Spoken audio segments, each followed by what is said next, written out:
Olá, boa tarde. Eu sou o Diogo Dias, o Head de Risk Advisor Solution na KPMG do Brasil e da América do Sul. Bem-vindos ao nosso terceiro Risk Journey da KPMG. É um prazer tê-los todos aqui presentes, né? Mais um ano aqui com temas super relevantes do nosso Risk Journey. Queria aproveitar aqui para falar um pouquinho de um tema que a gente debateu bastante, né? Acho que o mundo híbrido chegou, e chegou o momento de a gente discutir se esse evento a gente deveria ou não partir para ele presencial, né?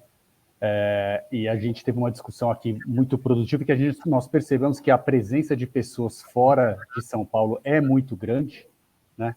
E a gente também tinha uma dificuldade de achar um lugar para acomodar o tamanho de pessoas confirmadas, né? Então, para atender todos aqui, a gente achou melhor manter ainda virtual. Não quer dizer que a gente não vai fazer um híbrido em algum momento, mas a gente achou melhor aqui o virtual. E teve algumas pessoas aqui do time que falou que alguém pode estar de férias e falou, vou aproveitar minhas férias e vou tentar também ver um pouquinho dos temas que esse pessoal está trazendo, né?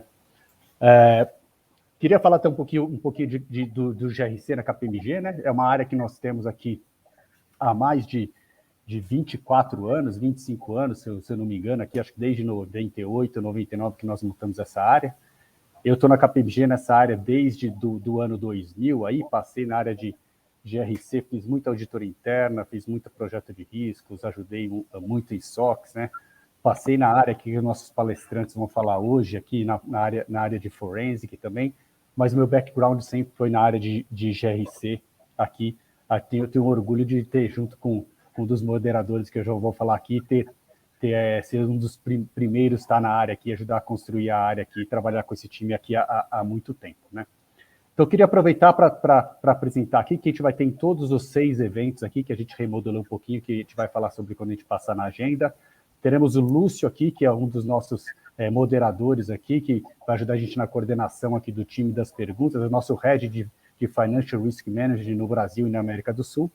E o André Coutinho aqui, que é o nosso facilitador junto comigo aqui, que é o nosso líder de advisor no Brasil e na América do Sul. Ele tem um pouquinho mais de tempo que eu aqui nesse tema de GRC aqui, né? Então, vamos trazer ele aqui para a gente bater um papo um pouquinho. Coutinho, obrigado pela presença aí, você também, Lúcio. Vamos falar um pouquinho aqui do que a gente planejou para esse ano do Risk Journey. Legal, Diogo. Bom, boa tarde a todos, boa tarde, colegas. Para a gente sempre um prazer ter aqui esse fórum, participar com vocês, mas é uma honra, né, acima de tudo, né, ter tanta gente qualificada aqui participando desta live. Eu achei interessante, Diogo, você comentar que muita gente pode estar de férias assistindo a Risk Journey. Eu tenho um conceito de férias um pouquinho diferente, mas não deixa de ser interessante. Obrigado também, Diogo, pelas apresentações. Eu acho que essa agenda da Risk Journey ela já está transformando numa tradição, né? Quando a gente envia os invites, já tem muita gente repercutindo, né? Principalmente nas mídias sociais. O objetivo aqui foi muito claro, né? Desde o primeiro ano, né? Já estamos partindo para o terceiro, esse é o terceiro, né? De alguma forma, influenciar, ajudar na formação das agendas das áreas de governança, risco e compliance e, óbvio, também outras áreas que trabalham próximas, né? Em especial aqui, conselhos de administração, comitês de auditoria, áreas de controladoria, jurídico. Então, é uma agenda feita pensando nisso, né? De como é que a gente pode contribuir com o nosso conhecimento, e é um dos nossos valores chaves, né? Compartilhar conhecimento com os nossos clientes e com a sociedade. Então, a gente fez uma agenda pensando nisso. Tem alguns temas centrais, né? Como você falou, isso a gente vai entrar nessa agenda daqui a pouco, Diogo. Mas só rapidinho o meu background, aí eu comecei trabalhando em auditoria, depois migrei para essa área justamente em 98, Diogo, que você lembrou bem. Trabalhei com projetos de GRC praticamente a minha vida toda, né? E recentemente assumi aqui a posição de líder de advisor no Brasil e na América do Sul. Estou sempre próximo do tema, é um tema que é o tema que eu mais gosto, né? É mais apaixonante, onde fiz toda a minha carreira. E é um tema que constantemente traz para a gente muitos desafios, né? A KPMG procurou se posicionar já há algum tempo numa posição de destaque nesse tema, porque a gente acredita muito no GRC como uma plataforma até de transformação da sociedade por meio da transformação das empresas. Embora também a gente tenha feito vários projetos em governo e órgãos governamentais, mas acho que é importante como a gente acredita nisso, como a gente tem se posicionado dessa forma. E eu acho que boa parte aqui uma parte daqui da audiência certamente são alunos da Risk University, né, onde a gente já trabalha com desenvolvimento de executivos para profissão GRC, né, vamos chamar assim, já há 11 anos. Então, isso é um trabalho organizado aqui pela nossa KPMG Business School, conjuntamente com a área que o Diogo lidera. Então, eu convido aqui quem não conhece ainda a Risk University, que conheça, né? A gente tem vários conteúdos interessantes, inclusive um conteúdo que a gente vai lançar, novidade este ano, deve acontecer ali por volta de março e abril. Então, acho que é isso, Diogo, o sucesso da primeira e da segunda edição, claro que nos motiva a ter esse evento, né, numa agenda anual, mas também aí os feedbacks dos nossos clientes e a participação aqui maciça de uma quantidade expressiva de expoentes aqui no mundo de GRC. Acho que é esses os meus comentários iniciais, Diogo, para a gente começar aqui a agenda, né? Não, legal. Vamos falar um pouquinho da agenda aqui, e eu acho que não vai sair da agenda aqui, a gente discutiu isso, né? O Leandro tem que estar aqui todos os dias, né? Porque a gente fala de riscos cibernéticos toda hora, né? E o cara, todos os Risk Journeys, acho que ele só não apareceu em um, né? Que eu acho que ele estava doente, provavelmente, né? Mas brincadeiras à parte, né, Coutinho? A gente vai ter que falar muita coisa que a gente está vendo aqui no nosso dia de inovação e tecnologia, né? E aí não tem como você fugir do que a gente tem do time de cyber aqui. Mas falando da agenda, a gente mudou um pouquinho, né? Vamos lembrar como que a gente faz a nossa agenda aqui do Risk Journey, né? Que é interessante, a gente vê quando que é o carnaval e quando que acabam as férias, e a gente tenta fazer a nossa agenda, porque a gente sabe que é um momento importante do pessoal de fazer os seus planejamentos aqui do time de GRC, escopo, o que está acontecendo também. E depois do carnaval o pessoal já está executando também. Então, esse ano a gente fez em seis datas, né? E o que foi interessante, a gente vai falar de cada um aqui, que nós mesclamos alguns temas relevantes, né? Então, a gente vai passar da agenda para a gente bater um papo aqui. E a primeira aqui que a gente fala um pouquinho, essa aqui, uma tripla ameaça das Américas, né? Do nosso estudo aqui de mais 600 executivos aqui, e aí o nosso time vai explicar mais se é na América ou se é no mundo, né? Que trouxe aqui quantos aspectos aqui de cyber, de compliance, né? E de fraude são relevantes, né? Então, falar um pouquinho desse tema aqui, Coutinho. É super importante, né? Estava vendo aqui a mensagem aqui, ó, o Nilson já repercutiu aqui a Risk University, tem outros colegas aqui, vi gente de Curitiba, de Fortaleza, então tá bem bacana aqui as mensagens no chat. Diogo, aqui, eu acho que talvez eu vou pegar um gancho aqui de uma publicação, acho que o pessoal até estava assistindo o vídeo aqui do CEO Outlook antes do evento começar. Essas ameaças foram colocadas, né, aqui nesse grande estudo que o Emerson vai apontar, mas elas também têm sido colocadas de uma forma relevante pelos CEOs, né? Nesse estudo recente que a gente fez com vários executivos no Brasil e no exterior, 4 temas se despontaram ali como ameaças significativas, né? Um deles a questão reputacional, né? Como é que as marcas podem ser atingidas. A questão da tecnologia disruptiva, que você comentou, como é que isso afeta os nossos negócios, e aí, obviamente, tem uma conexão muito forte com o terceiro tema, que é de ataques cibernéticos, né? Aliás, todas essas pesquisas que a gente faz com o CEO, invariavelmente o tema cyber está no top 3, né? Quando não está em primeiro, né? E um outro tema de preocupações regulatórias. Eu acho que o Emerson vai cobrir um pouco dessas temáticas, mas você vê que é uma preocupação que ela transcende o Fórum GRC, né? Ela está no nível da diretoria executiva, está no nível dos conselhos, e até também por isso que é importante a gente tratar desses temas aqui no Risk Journey. Não, isso é legal mesmo, e vai trazer a visão que o pessoal tem aqui, né? E eu acho que o nosso time vai falar o que vai estar acontecendo aqui de tendências do mercado também, né? Mas chega de spoiler isso aqui. O segundo aqui, Coutinho, auditoria interna e compliance, a gente falou, e eu acho que todos os Risk Journey, e SG também, né? Eu acho que a gente não falou, a gente falou muito de SG, e a gente pode chamar de... A gente estava mais ou menos num baseline, né? O que é SG, o que é importante, o que não é importante, né? Aqui a gente está indo além, né? A gente vai falar um pouquinho de como que as funções de auditor interno e compliance têm que jogar o jogo de SG e como esse tema entra no escopo, né? Exatamente. E tem entrado aqui um tema bastante forte, né? A gente tem percebido como tendência, né, Diogo? Claro que mudanças climáticas, né? todo o tema de economia verde, economia circular, mas a gente tem percebido aí uma demanda crescente também, que eu acho que é um ponto de atenção para os nossos amigos aqui que trabalham com GRC, conselhos e comitês de auditoria, que é a questão dos direitos humanos, né? É uma abordagem mais proativa aqui em questões sociais pela diretoria executiva, uma preocupação muito grande com esse tema, que envolve desde definição de salários dignos até modos de trabalho, né? E aí o trabalho remoto acaba entrando também a reboque aqui. Então, acho que tem certeza que tem bastante tema aqui para a gente conectar ESG com o GRC, né? Naturalmente, né? O G, inclusive, é governança, né? Faz todo sentido que a gente conecte com o GRC. Não, e bem lembrado, a gente tem a tendência de falar que sustentabilidade mudou o nome para ESG, né? Mas é uma coisa maior, né? A gente viu nesses últimos anos aqui falar bastante de social também, né? E governança sempre teve na pauta aqui, né?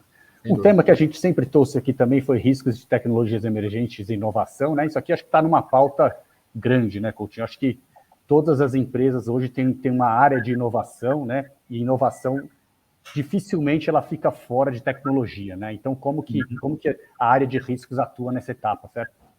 E foi tema que foi o último tema que a gente falou no Risk Journey passado, um começo do tema, né, com o Oliver. Foi com o Oliver, a gente fez esse debate com o Oliver. O importante é que, assim, né, o Oliver gosta muito de falar isso, né, que o risco e a inovação são irmãos gêmeos, né? E, na verdade, o que a gente percebe no mercado, tivemos até uma participação interessante lá no congresso do IBGC, no final do ano passado, justamente falando sobre isso, né, que apesar de haver uma conexão interessante, esses mundos ainda estão muito apartados nas organizações, né? Parece que quando você fala de inovação, você não pode falar de risco, caso contrário, você vai fazer com que a inovação não aconteça. E vice-versa, e na verdade não, né? Se a gente lembrar aí dos conceitos, né, mais primários de risco, a gente está falando de oportunidade, e oportunidade tem tudo a ver com inovação. Então, como conectar esses dois mundos, acho que é um ponto que a gente tem trabalhado bastante. A gente está, inclusive, renovando de forma relevante a nossa metodologia de Enterprise Risk Management justamente para endereçar esse tema tão importante. Não, e aí já puxando o próximo tema aqui, né, Coutinho? Porque a gente está falando aqui no próximo tema da maturidade das funções de GRC, né? E aí um pouquinho que você falou da nossa visão da mudança de RM, né? A gente viu que, como ela começou, ela mudou um pouquinho o posicionamento, a gente quer trazer algo inovador, né? O que a gente vai trazer aqui que a gente está construindo? Vai ser, acho que um momento muito especial, Diogo. A gente tem trabalhado bastante, o Oliver, a Thaís e todo o nosso time. Na verdade, a gente meio que fez um processo de incubar o nosso Enterprise Risk Management no nosso time de inovação, né? E a gente tem trabalhado junto com eles no desenvolvimento. O que é importante aqui é que a gente percebeu nos últimos anos que o Enterprise Risk Management, que nasceu como forma de assessorar as diretorias executivas e os conselhos, eles já se tornaram processos mais maduros e acabaram se tornando temas absolutamente operacionais nas organizações, né? Como a gente eleva isso para um debate efetivamente mais estratégico, né? Não à toa que a gente está sugerindo aqui o Strategic Risk Management como um tema focal para as organizações no decorrer desse exercício e dos próximos, né, obviamente. Legal. E aqui muito focado, a gente vai trazer o nosso time de inovação aqui também, que vai estar dentro dessa apresentação aqui, que é muito legal que eles estão construindo, né? É isso aí. E aqui, Coutinho, eu vou puxar o Lúcio para a nossa conversa aqui, até porque ele vai ter que explicar como que a gente vai fazer a ligação desses três temas aqui, né, Lúcio? Lúcio, criptoativos, regulamentação e ISG, cara. O pessoal deve estar lendo aqui o que esses caras vão falar aqui desse tema aqui. Cara, como que a gente junta esses três temas aqui? Legal, boa tarde, Diogo, Coutinho e demais colegas aí. Vai ser muito bacana. A gente, agora em dezembro, a gente teve o marco regulatório das criptomoedas e foi emitido aí as diretrizes gerais do que precisa ser observado na prestação de serviços de ativos virtuais, né? Que são as famosas VASPs aí, conhecidas, né? Que é Virtual Asset Service Providers. Então, isso vai ter um arcabouço regulatório, está sendo discutido aí quem vão ser os reguladores, e a gente vai ter aqui nesse painel um convidado especial, né, que é o Antônio, superintendente de normas da CVM.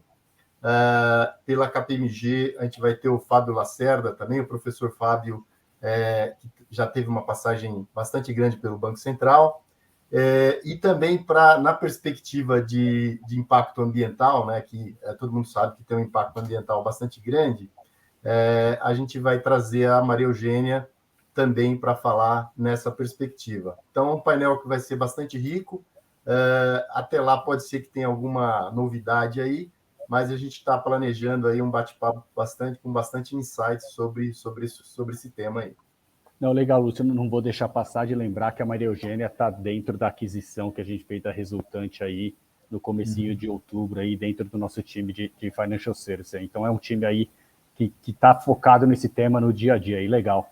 E para fechar, que a gente mudou um pouquinho da ordem, né, Coutinho, que é o nosso famoso estudo aqui dos formulários de referência, né, falar da parte de governança, o que as empresas estão fazendo, o que elas estão evoluindo, né? Eu acho que aqui é uma visão muito interessante de como elas estão construídos os conselhos e o que elas estão reportando também, né? A gente mostra aqui uma evolução e comparações, né?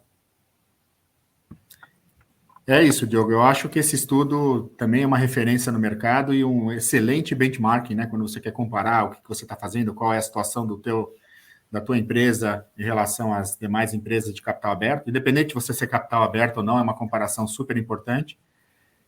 E o Ito vai trazer aqui, né, esse cenário, o que teve de mudanças nos últimos anos. A gente sempre acompanha também as transformações. Então, é mais um tema importante. Diogo, tem gente aqui falando da questão do áudio, talvez, porque como nós dois estávamos aqui, a gente não mutou, né? Estava dando algum eco para algumas pessoas, mas acho que a gente, na hora que a gente estiver fazendo a apresentação, a gente vai mutar aqui, deixar só quem tá apresentando, né?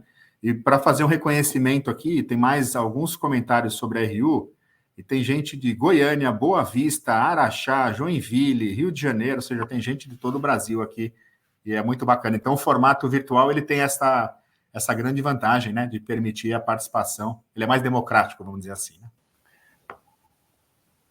né? E teve a discussão do final do dia também, né, cara? A gente colocou 5h30 ali do final do dia também. Então, legal. Obrigado, Coutinho. Obrigado, Lúcio. Agora eu quero aproveitar aqui temos aqui, para quem não se cadastrou em todos os eventos aqui, a gente vai ter, acho que essa tela no final também, tem esse QR Code aqui, você vai direto para a tela para se cadastrar. Já vi algumas perguntas, se vai ter apresentação, se vai ser disponibilizado o vídeo, isso vai ser, com o decorrer aqui dos dias, a gente vai ter essas apresentações de algum link, a gente vai mostrando nas próximas apresentações onde que elas serão disponibilizadas, tá? Bom, dito isso, eu quero aproveitar e agradecer aqui a presença dos nossos apresentadores. Hoje o Emerson Mello aqui, que é o nosso líder da prática de Forensic no Brasil e na América do Sul. Carol, o seu está um pouquinho de barulho, eu acho.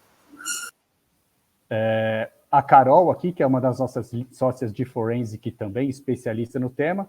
E o Leandro aqui, que é o nosso sócio líder aqui de Cyber no Brasil e na América do Sul. Pessoal, obrigado pela presença aí. É com vocês. Vou deixar no mudo, estou por aqui para não dar interferência no áudio. Obrigado, pessoal. Fantástico. Obrigado, Diogo. Obrigado, Coutinho, Lúcio. É um prazer estar aqui novamente com essa plateia incrível e de todos os lugares, né? Depois que o Coutinho mencionou, surgiram outros aqui, né? Manaus, Brasília, Roraima, interior de São Paulo, Porto Alegre. Bom, tem um público vasto aqui que eu acho que a gente não conseguiria, talvez, reunir véspera de carnaval para falar de Risk Journey ou de uma estratégia aqui de como que as organizações podem considerar os temas que a gente vai trazer hoje dentro da sua pauta para 2023, 2024 e 2025. Eu acho que são temas, como foi mencionado anteriormente, são temas vivos e que a gente entende que deve continuar sendo preocupante para as organizações, para os seus administradores, gestores e assim por diante, né, executivos de uma forma geral. Mas eu acho que talvez, né, Leandro, Carol, a gente poderia talvez pular aqui já para a parte para a gente falar da pesquisa. E eu queria, só para trazer aqui uma resposta em relação ao que perguntaram aí para o Diogo se vai ser compartilhado ou não. Então eu vou compartilhar o link com vocês aqui no chat, tá? Acho que se não foi o link, depois eu passo para o nosso grupo. Mas esse material ele está disponível também para que vocês possam consultar material na íntegra, né? Aqui, naturalmente, a gente vai passar os principais achados, as principais conclusões e os principais takeaways que nós tivemos em relação a uma pesquisa muito interessante. E aí, Leandro e Carol, antes de iniciar, acho que vale a pena a gente comentar um pouquinho sobre essa pesquisa inédita, né? E inédita por quê? A gente reuniu aqui a KPMG Américas, então reunimos todos os países, todos fizeram um esforço bastante importante para que cada uma das regiões, cada um dos seus países tivesse uma participação relevante nesse estudo.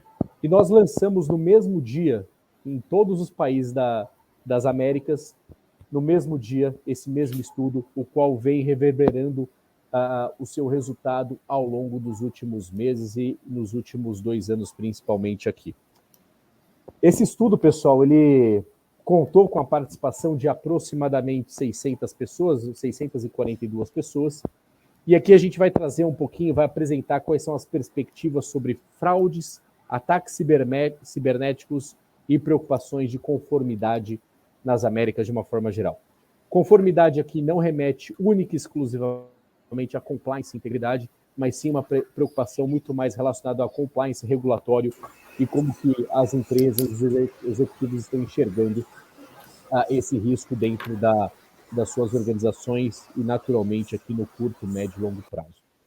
Então, essa pesquisa contou com a participação de mais de 600 executivos em diversos setores, como vocês estão vendo aí. Ela confirma evidências sobre efeitos da pandemia ou efeitos do trabalho remoto, que eu acho que é dessa forma que a gente vem vivenciando, né, o trabalho híbrido, que as empresas já estão nessa nova realidade, né, vivenciando aí algumas com 2, 3 vezes por semana com trabalho presencial, mas existe ainda uma boa parte de trabalho remoto, o que remete aqui a alguns temas que foram abordados no nosso estudo. E nessas 3 ameaças, elas devem ser tratadas de forma interconectadas. E por uma razão clara, e a gente vai explicar um pouquinho mais quando a gente falar da tríade, né, tanto dos aspectos de fraude, aspectos de cybersecurity e non-compliance, vocês vão observar que, de uma forma geral, a gente revela temas relacionados a fraudes, preocupações com conformidades e ataques cibernéticos são muito comuns e eles vêm aumentando a gravidade, vêm aumentando o impacto nas organizações e devem, sem dúvida nenhuma, se tornar cada vez mais frequentes dentro do ambiente corporativo das organizações. Então, isso foi o que nós estamos observando com esse estudo e a gente vai compartilhar um pouquinho mais. Leandro, Carol, queria abrir um pouco para vocês também, não só se apresentarem, mas comentar um pouquinho antes da gente passar para o próximo slide, onde a Carol vai trazer aqui uma visão executiva de como que, quais foram os principais achados. Olá, pessoal, boa tarde. Vocês me ouvem bem? Me ouve bem, Emerson? Sim. Tá Estamos ótimo. ouvindo bem. Tá ótimo. Bom, pessoal, boa tarde, quase boa noite, né? É um prazer realmente estar aqui com vocês. Já estou aqui nessa jornada aqui com o Emerson também já há mais de 15 anos, sempre trabalhando, né, com fraudes, com investigações corporativas. Então, acho que assim como o Diogo, né, e o Coutinho falaram, a gente gosta muito do tema, né? Então, realmente é um tema desafiador, é um tema que, como bem apresentado também pelo Emerson, pelo Coutinho, que realmente está dentre as maiores preocupações, né? Inclusive dos CEOs, e a gente sempre realmente gosta de fazer essas pesquisas para trazer como isso vem se evoluindo, né? A gente vai falar um pouquinho, inclusive, do perfil desses fraudadores, os tipos, né, de fraudes, né? Quais são essas preocupações que realmente hoje elas estão muito em alta e elas vão continuar crescendo. E falando especificamente, né, do que essa pesquisa trouxe para a gente, né, essa visão das empresas das Américas, a gente vai ter comparações muito interessantes, né, entre o perfil das empresas da América do Norte comparado ao perfil dos tipos de fraudes das empresas da América Latina, o quanto realmente essas crescentes de riscos de fraudes, né, elas estão em alta e realmente está preocupando muito, né, os executivos que participaram dessas pesquisas.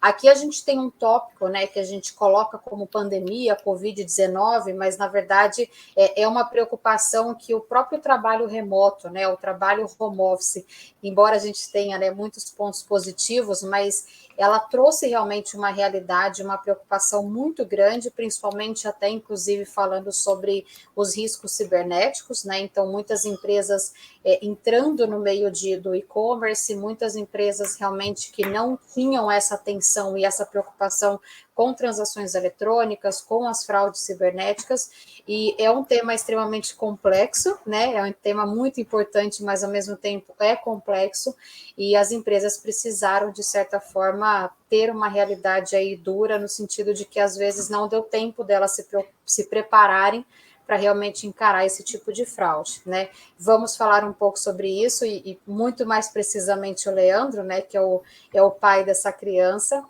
E aqui realmente alguns temas, né, de expectativas, né, de que realmente esses tipos de fraudes, fraudes regulatórias, de conformidade e fraudes cibernéticas, que é exatamente essa tríplice ameaça, elas vão crescer, né? Elas já começaram realmente numa crescente, eu diria, porque a gente fez essa pesquisa e esse estudo já no ambiente de pandemia, então realmente são tipos de fraudes que, é claro que elas já existiam, mas eu acho que a crescente delas veio numa velocidade que ninguém quase conseguiu se preparar, né? Mas é uma preocupação que se mantém e é uma preocupação que ela aumenta ainda mais, né? Porque realmente hoje essa é a nossa realidade, né? Então não tem como a gente voltar e falar, tá bom, agora acabou, eu não vou mais me preocupar com esse tipo de fraude. Não, muito pelo contrário, ela vai realmente se manter e diria que aumentar ainda mais se a gente não se preocupar com o que a gente precisa fazer para mitigar com que esses riscos eles aumentem ainda mais. Falei demais aqui, não deixei nem o Leandro se apresentar. Eu sempre dou as honras para você, Carol, fica tranquila. Obrigado aí por me apresentar como pai da criança.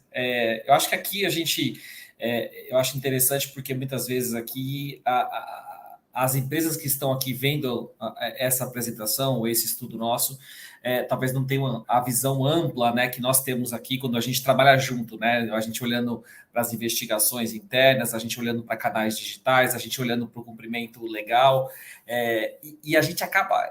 Eu estava tentando fazer um paralelo enquanto você falava aqui, falei assim, caramba, quanta coisa mudou, né? A gente fala de Covid, mas a Covid, gente, só foi um evento que aconteceu entre outros tantos eventos, né?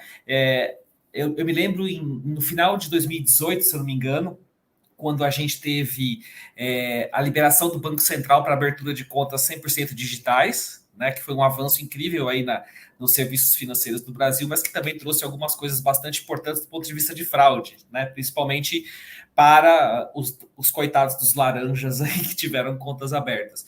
Mas também a gente não pode esquecer que logo depois do início da pandemia, a gente teve aquele negócio chamado PIX, né, que todo mundo hoje fala do volume de ameaças. E quando a gente constrói todas essas peças juntas aqui nessa tripla ameaça, é que a gente se dá conta do risco, de como os riscos, né, dos processos das nossas empresas, dos próprios consumidores das nossas empresas vêm sendo alterado, né? Então, acho que esse estudo reflete bem o que a gente vem observando e vai ser interessante o bate-papo aqui da gente conseguir correlacionar essas ameaças, porque elas são constantes, né? Não só do ponto de vista de cybersecurity, o que é talvez o mais perceptível aqui de todos, mas das questões de fraudes internas que também são modificadas pelo cenário de ameaças, e, por fim, todo o arcabouço de compliance que as empresas deveriam ter para monitorar tudo isso e seu funcionamento, né? Então vai ser legal aqui a gente percorrer esse estudo com todos e responder as perguntas se a gente tiver, né, pessoal? Então façam perguntas aí. Aproveitem. Não, obrigada, Leandro. E realmente, assim, hoje não tem como a gente falar, né? Antes a gente falava de fraude, e fraude era uma nota fiscal fraudulenta, fraude era um boleto fraudulento, e hoje realmente não tem como a gente falar do tema fraude, e não tem como falar ainda mais de investigação sem realmente a gente colocar a tecnologia, assim, a gente colocar esse olhar de cyber, né? Então, de fato, é um trabalho que hoje ele se faz necessário a gente sempre realmente pensar em conjunto.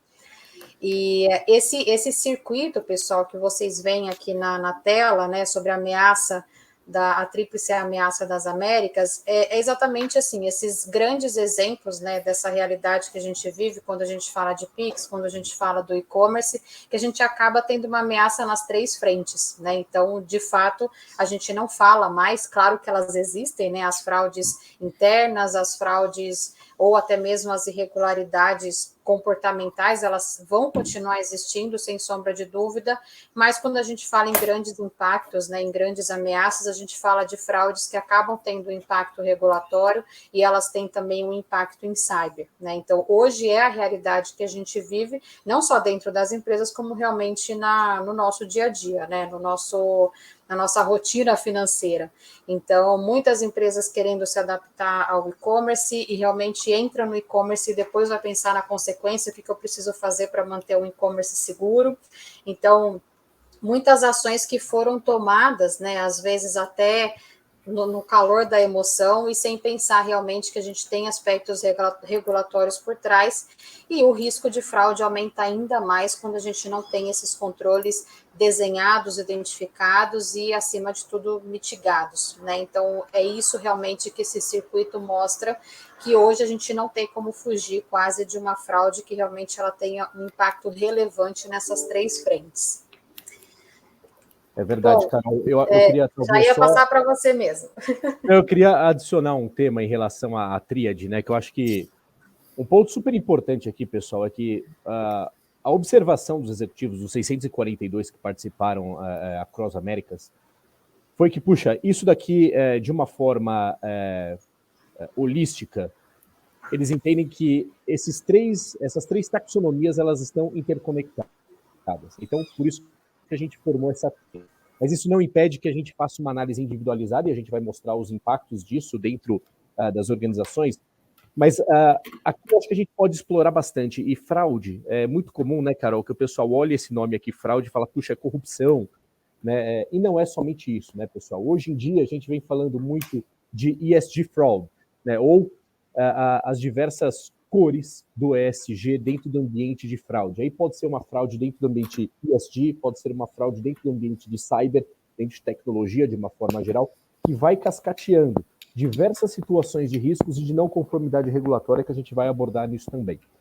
Só para dar um exemplo simples, né, quando a gente fala de financial crimes, né, ou crime do colarinho branco, isso naturalmente já está super conectado com fraude, ele remete a uma situação de privacidade de dados geralmente e remete também a uma situação de não conformidade às práticas regulatórias do ambiente financeiro de uma organização. Então aqui, Carol, era mais para complementar essa tríade, né, que a gente vem falando, e aqui já dando o salto, e depois, Leandro, eu vou querer ouvir um pouquinho de você, porque tem um ponto super relevante que o pessoal está trazendo aqui, que é 83% das empresas sofreram pelo menos um ataque cibernético nos últimos 12 meses. Dentro da perspectiva de fraude, Carol e Leandro, esse número caiu, né, significativamente para 71%, e quando a gente fala de non-compliance ou de multas regulatórias, para 55%. Tendo uma visão aqui bastante independente, pessoal, e apesar de nós termos feito a pesquisa, eu acho que vale um disclaimer. Naturalmente, talvez os entrevistados não falem tudo que tem acontecido nos últimos 12 meses, e dado a nossa experiência e o relacionamento que a gente tem com o mercado, eu arriscaria dizer, né, Leandro e Carol, que esse número não só na parte de ataque cibernético, mas fraude e não conformidade regulatória principalmente, né? Se a gente olhar lá o site do Tesouro Nacional, você tem uma relação de multas administrativas e isso fica muito claro que não é apenas uma nos últimos 12 meses. Então, aqui eu acho que vale esse disclaimer, né? Vale esse alerta, porque aqui o número ele já é alarmante, né? Falar que tem 83% de ataque cibernético, 71,55% de multas regulatórias ou no compliant em relação aos aspectos regulatórios das organizações across Américas, sem dúvida nenhuma é preocupante, mas dado esse contexto talvez se torne ainda mais relevante. Né? E o ponto aqui, talvez, que eu queria trazer um pouco Leandro e Carol para dentro da conversa, é que tudo isso daqui a gente está falando de uma estimativa de impacto dessa tríade dentro da organização. Mas quando a gente olha o impacto real né, o impacto nas demonstrações financeiras, o impacto no P&L de uma organização, a gente está falando de 1% de seus lucros sendo impactados.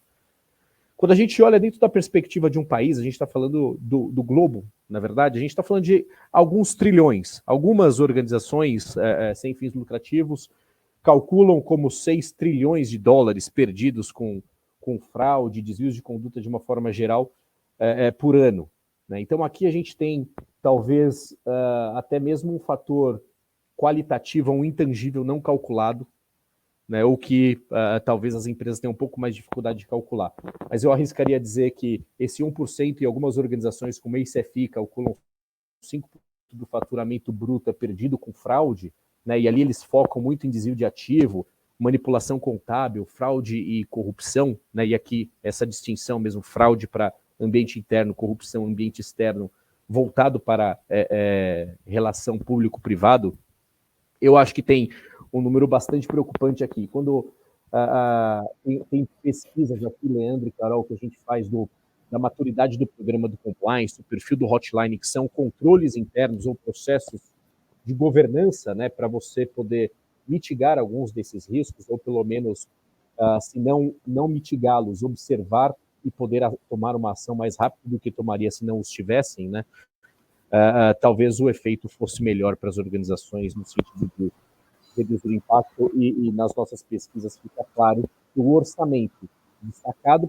pelas organizações para investir em compliance, investir em hotline, investir talvez até mesmo em privacidade e cyber, esteja aquém do potencial risco que nós estamos vivenciando hoje em dia. E aí eu queria trazer Carol, Leandro, para vocês comentarem sobre essa minha afirmação, né, do orçamento das empresas versus o risco que a gente vem presenciando. Eu acho até, né, Emerson, que muitos executivos às vezes não enxergam, né, a importância de ter esses controles mitigatórios quando a gente fala especificamente de fraude. Até mesmo para implementar controles relacionados ao programa de compliance, demorou bastante, né, para isso realmente entrar no dia a dia, para isso virar um nível de maturidade que eles entendam que é, como a gente fala bastante, né, muito mais fácil e muito mais barato a gente prevenir do que depois investigar. Investigar quem já passou por uma investigação interna ou uma investigação externa, sabe que é um processo extremamente doloroso, sabe que é um processo extremamente caro, mas é um processo necessário, né? E aí, depois que aconteceu, não tem o que fazer, tem que investigar mesmo, porque precisa dar uma resposta. E aí, quando passa por uma investigação, aí talvez o mindset, né, de alguns executivos, eles começam a pensar que, olha, realmente eu acho que a gente precisa investir em mecanismos de prevenção, em mecanismos de realmente identificação, né, dessas possíveis fraudes. Mas muitos acabam só realmente entrando nessa realidade quando passa por uma situação dessa. Ou também tem aquele viés de que, imagina, isso nunca vai acontecer na minha empresa, né? Isso acontece na empresa do vizinho, a empresa do vizinho vai aparecer no Jornal Nacional, mas a minha empresa isso nunca vai acontecer. Então, tem vários vieses, né? Que, assim, eu acho que dentro de um programa de compliance, isso já tem uma maturidade maior, mas quando a gente fala na identificação de riscos de prevenção à fraude, e aí, claro que aqui a gente está falando de fraude cibernética também, isso não faz ainda parte do dia a dia das discussões, do orçamento, isso é algo que, assim, precisa entender, né, do que a gente está falando, né, qual que realmente é o impacto que isso vai me trazer, e acho que faz parte de um processo educacional, só que isso precisa acontecer de maneira mais rápida, senão vão ser cada vez mais empresas aí tendo seu banco de dados roubado, tendo realmente situações de phishing, e aí, é claro, né, depois é muito mais difícil e trabalhoso, como eu comentei, fazer o processo de identificar o que aconteceu e pagar para ter, muitas vezes, esses dados de volta, né? E aí o Leandro sabe muito bem sobre essas situações dolorosas. Eu acho que a gente falou aqui de investimento, né, Emerson? Eu costumo falar que, apesar de cyber ser baseado em uma série de frameworks de boas práticas, o que eu tenho percebido é que existe talvez uma falta de percepção, né, e uma estratégia de segurança, ela é baseada na percepção de um negócio. dificilmente você vai ver uma estratégia igual a outra, apesar de tudo, no final das contas, se tornar boas práticas de controles internos de segurança, você não vê uma estratégia igual a outra. Cada empresa é diferente da outra. E cyber tem gerado uma percepção nos executivos de investimento do tipo, a gente investe e continua sofrendo ataque. A pesquisa fala de 83% que sofreram pelo menos um ataque. Cara, a gente sofre milhares de ataques por dia, né? Então, assim, ataques a gente vai sofrer o tempo todo. Eu acho que o grande entendimento que espero que as pessoas tirem um pouco desse nosso bate-papo hoje aqui é que você precisa olhar para as ameaças do seu negócio e imaginar como você torna esse negócio resiliente o suficiente para se manter funcionando com os controles que você tem dentro de um orçamento que sempre vai ser apertado. Então, eu tenho desafios de todos os anos escrever estratégias de segurança para os nossos clientes, onde eles falam, Leandro, a gente precisa aqui pagar seu projeto, mas a gente precisa de um saving de X milhões para o ano que vem para a gente tentar investir em outra coisa. E a gente saber o índice ou a efetividade dos nossos controles e quantos nossos controles são bons para mitigar o maior número de ameaças, talvez seja a pergunta que a gente tem que se fazer todos os anos, para saber se realmente nós estamos investindo em controles que tenha uma boa abrangência no ambiente, uma boa efetividade dentro do nosso ambiente e protejam ele contra ameaças recentes. E fala assim, olha, muita gente fala assim, eu estou tranquilo na minha casa porque eu uso antivírus. Né? E aquela história, gente, quem usa antivírus hoje em dia? Não sei se vocês já olharam, vou fazer uma brincadeira com vocês dois aqui, Carol e Emerson. Dá uma olhada no computador de vocês e procura se vocês conseguem enxergar o antivírus que a gente usava há 3 anos atrás nos nossos computadores. Simplesmente eles não existem mais, porque hoje a gente utiliza outros tipos de tecnologias para proteger esses computadores contra determinados conteúdos maliciosos que a gente vai falar aqui. Então, acho que é um pouco disso, né, Emerson? A gente tem uma ótica nas ameaças, e eu digo a tripla ameaça, porque o ambiente regulatório está extremamente pressionado por conta de cyber, né? Vocês sabem muito bem disso. A gente tem Banco Central, tem SUSEP, tem Anatel, tem todo mundo que está em CVM 505, 612, aquele monte de coisa no exterior. Então, realmente, é algo que a gente precisa plugar todas as peças e se reinventar, sabendo que a gente vai ter que cuidar, claro, do dinheiro que é investido todos os anos para proteger as empresas. Não, legal, Leandro. Já teve a vez da lei anticorrupção ser responsável por um desafio tremendo das organizações para revisar contratos. Agora a responsabilidade está em cyber ali com LGPD, prevenção de privacidade de dados e assim por diante, né? Então, acho que tem um efeito importante aí que ele impacta não só o time de cyber, né, que é uma das preocupações, ou de time de privacidade, CISOs e assim por diante, mas uma preocupação como essa aí acaba impactando o sistema corporativo e de forma relevante, né? Em todos os negócios, né, Emerson? Eu acho que isso que é importante aqui. A gente não está isentando nenhuma indústria, gente. Então, aqui, não é porque minha empresa não tem um e-commerce, não é porque a gente não tem um canal online que a gente não consegue fazer ou que a gente não tem uma ameaça que possa expor a nossa empresa. Outro dia um executivo falou para mim, poxa, Leandro, eu não tenho um problema de cyber porque eu não acesso nada no meu computador, eu só tenho minha caixa de e-mail. E eu brinquei com ele, falei assim, mas será que se você mandar um e-mail para o suporte pedindo para resetar o seu password e te responder com o password, eles vão te mandar um password novo? Aí ele ficou pensativo e falou, talvez. Falei assim, então talvez se você já esteja comprometido. Só os seus e-mails, não é nada muito grave. Eu acho que todos os negócios aqui, independente da indústria, o ponto é que a gente precisa olhar para as 3 ameaças dentro do contexto da nossa indústria, dentro daquilo que a gente faz. Pode ser uma padaria. Eu brinquei com meu primo outro dia, que ele tem um laticínio, não é muito grande, né? Não me achem que eu sou de família milionária. Eu brinquei com ele que é um laticínio lá no Mato Grosso, e ele mostrou uma máquina super linda que eles estão fazendo lá para fazer whey protein e tal. Eu falei, cara, me mostra a conexão da máquina. E a máquina dele conectada, com relatórios online, ele com relatório. Eu falei, cara, dá pra gente parar essa máquina remotamente. Né? Então, algo que não existia, passou a existir por negócio dele como uma ameaça. Então, acho que é essa ótica que a gente sempre tem que ter aqui, né, para mapear os riscos das empresas.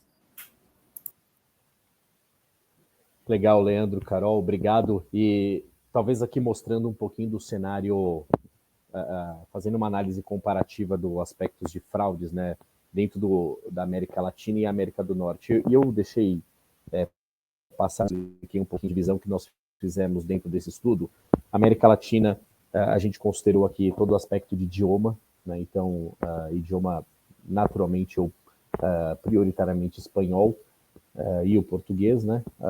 E América do Norte é Canadá e Estados Unidos, essencialmente aqui.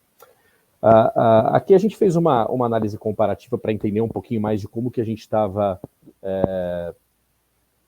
vivenciando o risco América do Norte versus América Latina. Nós observamos que na América do Norte o risco de fraude interna tende a ser menor do que as ameaças de fraude externa. E oposto a isso, na América Latina, nós temos uma situação diferente. Fraude interna maior do que as fraudes externas.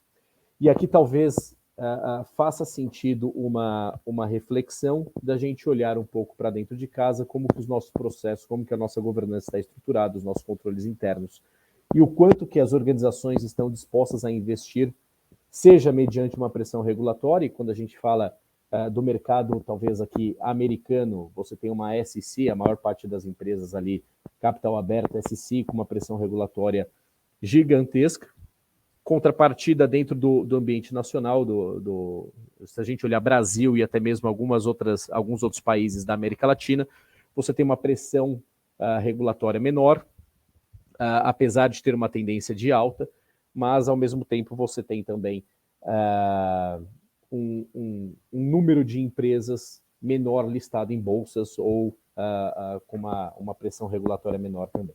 Então, acho que aqui esse comparativo é importante quando a gente está tentando entender o grau de representatividade de uma fraude dentro do nosso ambiente interno. E ficou claro, então, para a gente, pessoal, que olhando um pouquinho dentro da perspectiva de fraude, que a gente precisa investir muito nos nossos controles internos, processo de governança, né? Então, existe uma pesquisa que nós fazemos que chama o perfil do fraudador, e a Carol vai falar rapidamente que a gente mapeou também dentro dessa pesquisa o perfil do fraudador sobre essa ótica da tríade, né? Mas a gente tem essa preocupação do outro lado, que são as fraudes externas, e aqui não só com o foco de fraude e corrupção, mas a gente olha também o ambiente cibernético, o cyberataque de uma forma geral, e o quanto que nós temos de exposição. Então aqui existe um espaço importante, não só da fraude interna como fraude externa, para a gente poder corrigir um pouquinho. E aí, Carol, antes de você passar para o perfil do fraudador, eu acho que só trazer aqui alguns elementos, né? Nós fizemos uma pesquisa recente também, pessoal, chamada Third Party Risk Management Outlook 2022, publicada no final do ano passado. 85% dos executivos levantaram como uma preocupação latente o ambiente de terceiros. E terceiros não é exclusivamente fornecedor. Eles destacaram lá como distribuidor, fornecedor, joint venture, clientes, employees, né? Quem trabalha no mercado financeiro está muito acostumado com Know Your Ex, então pode ser Know Your Partners, Employees, Third Parties, Partners, entre outros, né? E CDD, acho que tem muita coisa aqui que a gente pode aproveitar do mercado financeiro, trazer isso para dentro da indústria, que é totalmente aplicável. E essa preocupação está muito latente aqui, né, Carol, que a gente pôde observar. Sim, não, com certeza, mas não tem como a gente não conectar, né? Acho que todos esses estudos, né? E inclusive aqui também é um dos perfis que mais se destaca, né? Isso já era histórico e aqui apareceu novamente, que é quando a gente fala no relacionamento, né? Na gestão de terceiros, e mostra, inclusive, né? O porquê que a gente tem realmente muitas fraudes internas, né? Quando a gente fala no ambiente América Latina. Acho que a apresentação saiu, né? Mas, tá ótimo. E quando a gente fala no aspecto da América, né, no perfil das fraudes mais comuns na América do Norte, a gente tem um percentual bem mais elevado de fraudes externas acontecendo.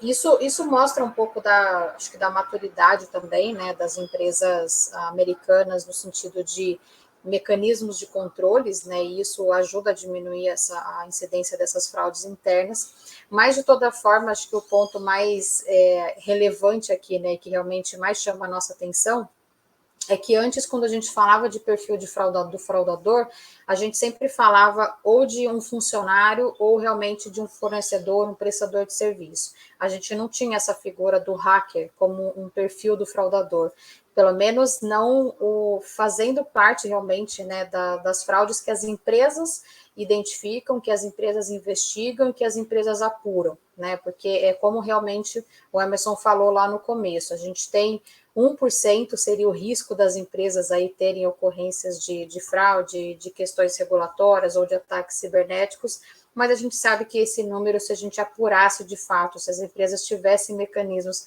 para identificar todas as fraudes que acontecem no dia a dia, como, por exemplo, até esses vários ataques ao dia, né, que o Leandro comentou, a gente teria esse número muito maior. Então, esse número é só o que a gente tem de conhecimento, né, e não a realidade propriamente dita.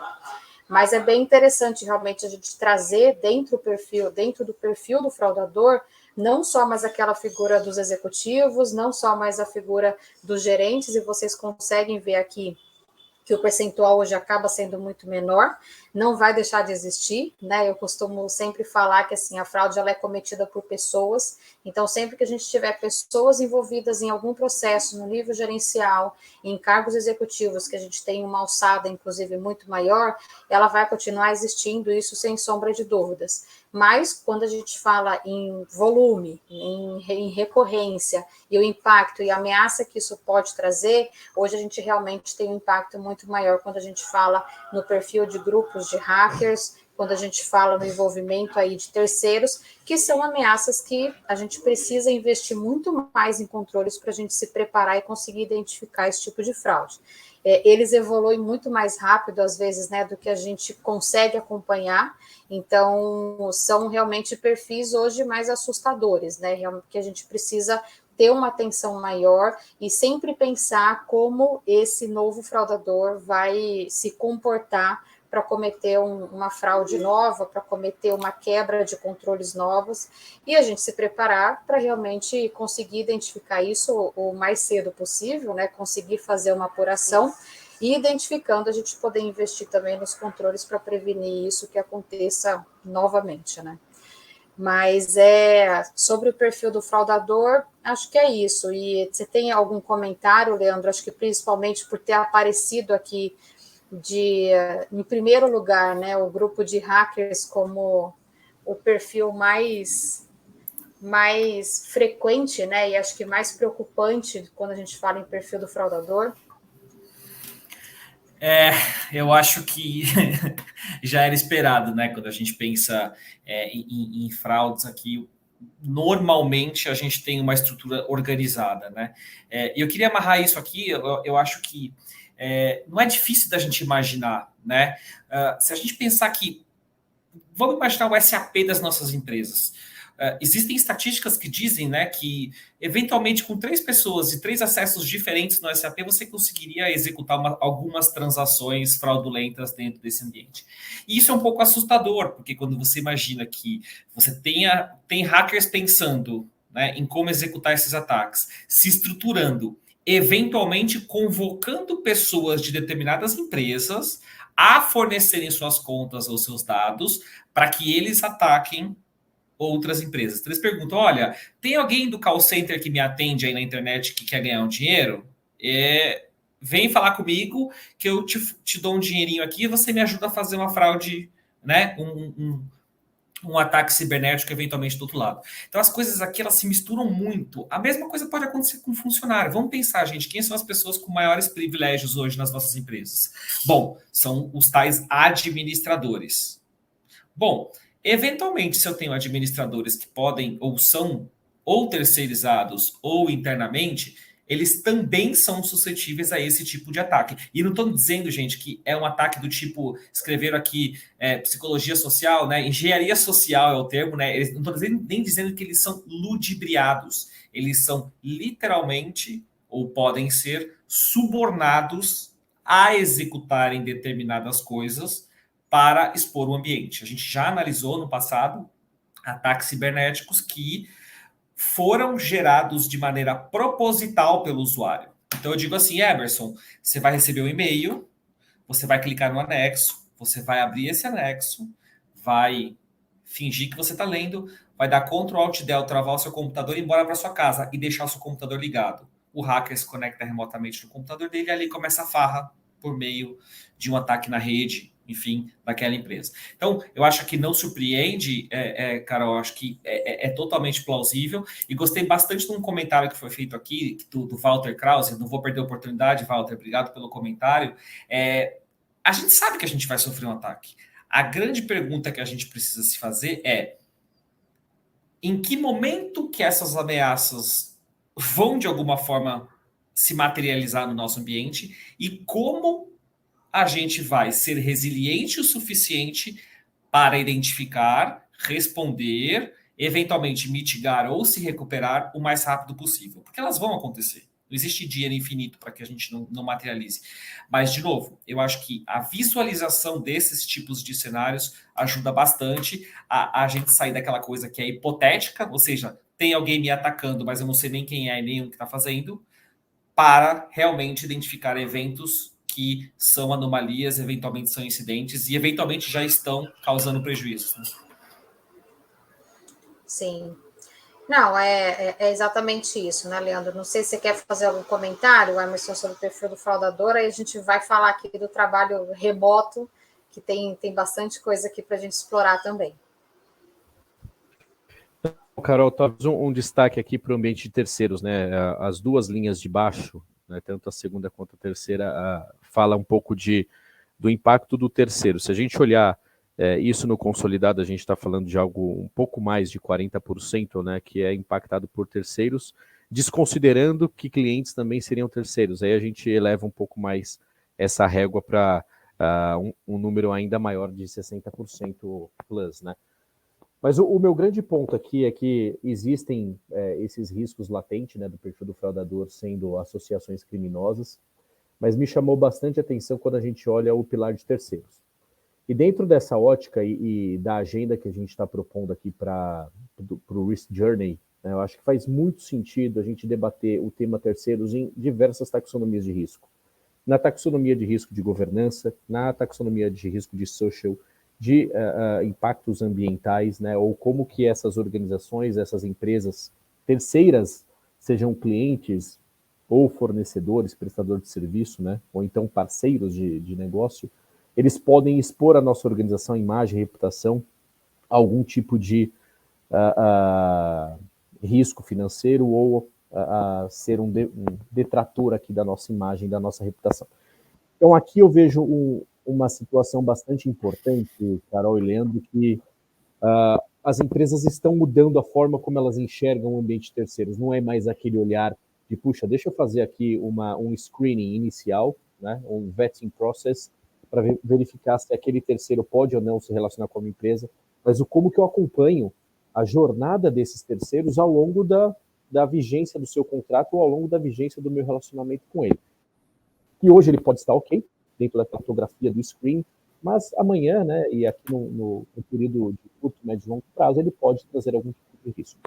Não só isso, né, pessoal, acho que é importante a gente analisar também riscos internos, e cada vez mais latente em empresas de capital aberto, listadas em bolsas ou registradas, e aí você precisa ter uma análise um pouco maior relacionada a partes relacionadas, conflito de interesse, conflito de independência, assim, o que é feito pouco, né? Então, imagina uma empresa com 10 mil, 100 mil terceiros, como analisar isso? Então, você precisa ter mecanismos de tecnologia que aí também podem estar suscetíveis ou vulneráveis a algum tipo de ataque cibernético, mas é um caminho sem volta, né? A gente precisa ter aqui a tecnologia como apoio para mapear esse tipo de risco e combater na largada, né? Assim que observado, ter o remédio adequado.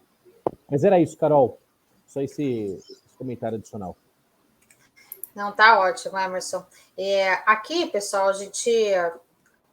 alguns dados relevantes, né, que a pesquisa trouxe, É claro que ela começou, né, essa preocupação com relação ao trabalho remoto, ela começou porque teve uma necessidade imediata, né, por conta da pandemia, então ela acabou originando esse impacto, né, essa movimentação muito rápida, necessária e urgente para o trabalho remoto, mas isso realmente é, né, novamente, gosto de repetir que é a realidade que a gente tem hoje, né, então o híbrido veio para ficar, né, como a gente falou, e da mesma forma que a gente tem muitos aspectos positivos, a gente tem muitos riscos que a gente precisa enxergar e remediar, né, e isso aconteceu de uma forma muito rápida, então muitas empresas não conseguiram, né, e às vezes até hoje não conseguem realmente enxergar e controlar o risco que o trabalho remoto trouxe.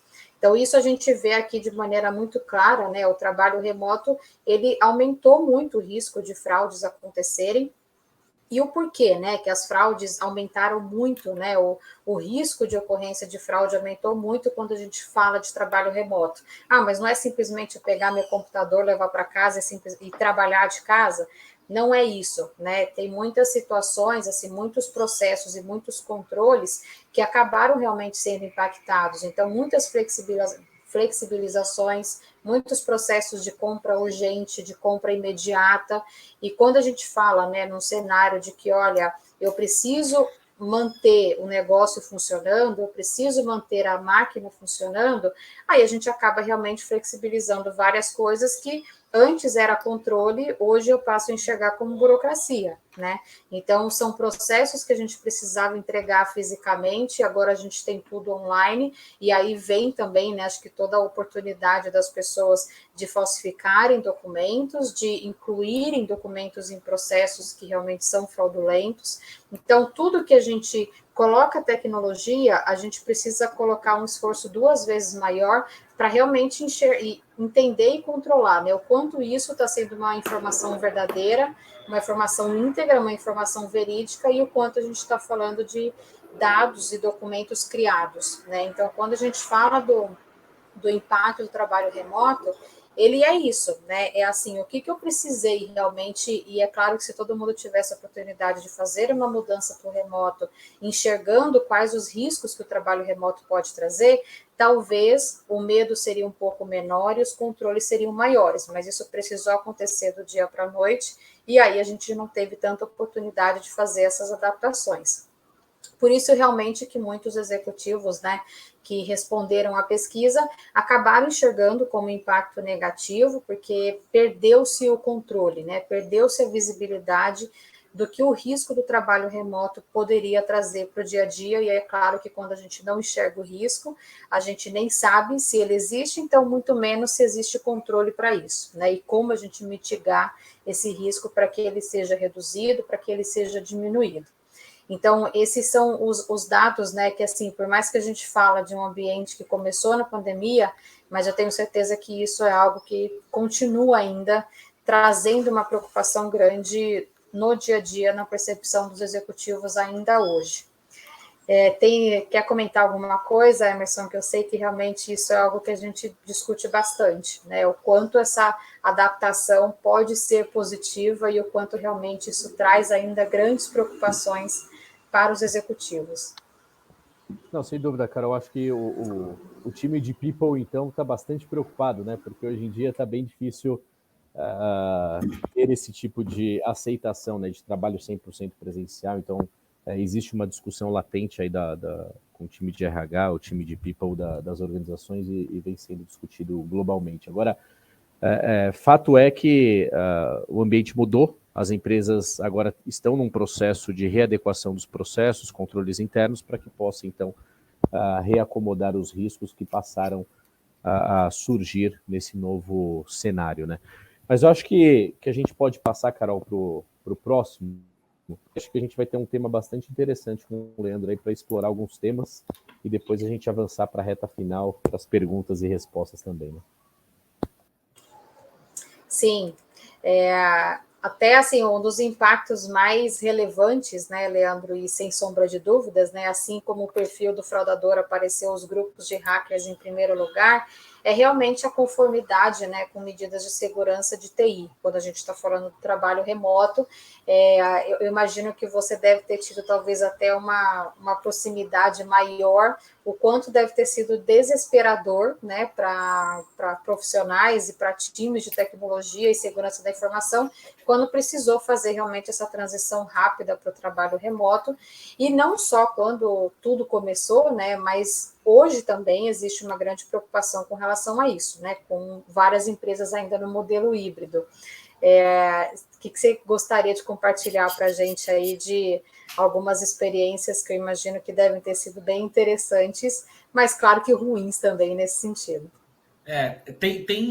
Nós tivemos experiências e continuamos tendo, né, Carol? Eu acho que é como se a gente imaginasse, né, todos vivendo dentro de um castelo, aquele lago em volta do castelo, e os portões só se abrem de vez em quando. Isso era nossas empresas, provavelmente, um pouco antes da pandemia. E aí alguém baixou as portas e falou assim, gente, todo mundo vai para fora, vocês vão montar um vilarejo aqui e se protejam. Mais ou menos isso, né? As pessoas ficaram desamparadas? Claro que não, elas tinham suas próprias facas, suas barracas, uns construíam paredes de madeira. Então, eu gosto de fazer essa analogia, por quê? Porque mudou o cenário.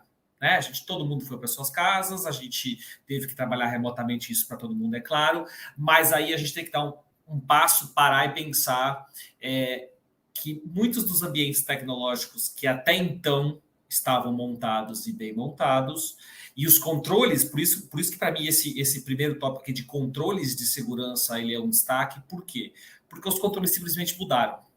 Eles simplesmente foram alterados. Diferentes camadas de proteção de segurança, que vocês imaginem o castelo com seus grandes muros, os guardas, foram transferidos para diversas periferias. Né? E aí, as empresas simplesmente não adaptaram ou não fizeram um exercício, algumas delas talvez, né, outras vêm fazendo isso, que é de harmonizar toda essa arquitetura de segurança que a gente vai trabalhar para um novo modelo. Porque o novo modelo significa que, ao invés de atacar o guarda que está lá em cima da torre do castelo, agora eu posso dar uma flechada no Leandro, que está lá embaixo na barraquinha dele. E antes ele estava atrás dos muros do castelo. E o que significa que os eventos, imaginem que nós todos trabalhávamos na KPMG protegidos pelas nossas grandes redes maravilhosas, protegidas e fechadas. Hoje, cada um aqui traz suas casas. A gente pode sofrer ataque o tempo todo, a gente pode ter a nossa rede Wi-Fi de casa comprometida, né? Pode parecer uma brincadeira, mas eu tenho certeza que o gateway de conexão com a internet da KPMG no nosso escritório é 100% seguro. Queria ver quantos de vocês aqui falariam para mim, Leandro, fica tranquilo, que o meu gateway de internet aqui em casa também é muito seguro. Então, mudou totalmente o cenário. Mudam-se as proteções, muda-se a maneira com que a gente olha os eventos, né? Uma coisa é eu me proteger, outra coisa é eu identificar ataques, outra coisa é eu responder a ataques, outra coisa é eu me recuperar de ataques. Então, essa sistemática toda foi alterada, as barreiras de controles foram sendo alteradas e foram sendo testadas, para vocês terem uma ideia. Só na KPMG a gente teve 300 vezes a multiplicação de eventos de segurança. Por quê? Porque agora eu ataco 5.000 pessoas na rua. Se as portas do nosso escritório estão fechadas, eu tenho 5.000 máquinas que podem ser potencialmente afetadas, espalhadas pelo Brasil. Então, essa mudança foi importante, Carol, mas claro que ela gerou essa percepção de segurança. E eu só vou colocar mais um tempero aqui. Isso também, alguém colocou aqui que o risco de conduta é alavancado por cyber. Totalmente. Totalmente. O risco de conduta, do caso que eu citei, da pessoa tendo que clicar porque ela quis, outras pessoas que... Gente, vamos pensar aqui. Novos tipos de problemas de conduta. Quem é que já não pensou que o funcionário não é encontrado durante o expediente que ele pode ter 2 empregos? Ou ele ser um freelancer? Vamos analisar o risco? É um cenário possível. As pessoas estão trabalhando remotamente. Eu ligo um computador aqui, ligo outro computador aqui do lado. Se alguém me chamar aqui, eu atendo. Se alguém me chamar aqui, eu atendo. Eu estou trabalhando para 2 empresas. Já está acontecendo. Então, são condutas, não estou dizendo que são fraudes, mas são condutas que são frutos desse cenário que a gente vai começar a vivenciar com novas ferramentas de monitoração e etc, que a gente vai precisar. Sim. Não, e até em linha ainda com esse tema, Leandro, quando a gente fala, né, nos principais riscos, né, de impactos do ambiente, a gente vê aqui muito claro, né, que situações de phishing, estelionato, enfim. Só que aqui queria até fazer uma comparação, né, o quanto você acha que realmente, assim, quando a gente compara a América do Norte e a América Latina, às vezes parece que o problema é muito maior na América do Norte do que comparado com a América Latina. Isso faz sentido para você? Ou realmente, assim, não, isso é uma realidade das Américas, talvez controles um pouco maiores na América do Norte ou não, mas isso não necessariamente acontece o dobro de vezes lá do que aqui na América Latina? Não, eu acho que a gente tem. Eu te diria que a gente tem cenários um pouco diferentes, talvez em países. E o que facilita essa.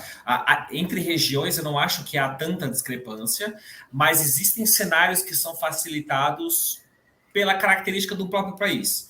Vamos ser sinceros aqui: o Brasil é campeão de fraude digital, campeão de fraude online. Por quê? Porque, infelizmente, é cultural, já vem desde lá de trás, desde os e-bankings da vida, esse tipo de comportamento.